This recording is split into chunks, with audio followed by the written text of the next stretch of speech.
এইটো subject availability of vacancy. গতিকে আমাৰ যদি ভ্যাকেন্সি থাকে আমি নিশ্চয় বেলেগ লিষ্ট উলিয়াম। যদি ভ্যাকেন্সি নাথাকে তেতিয়াহ'লে আমি কেনেকৈ কৰিম? যিখিনি পদ আছামে কৈ আছে যে এতিয়া বহুত পোষ্ট খালী থাকে,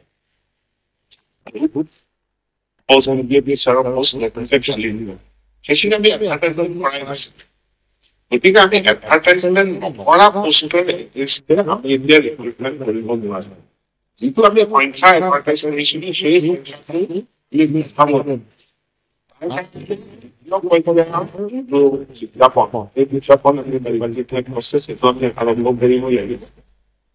যিখিনি পোষ্ট এডভাৰটাইজ কৰিছোঁ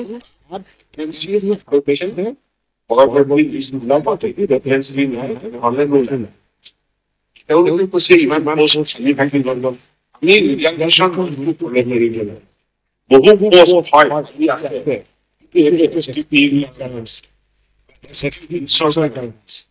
আমাৰ যিসকল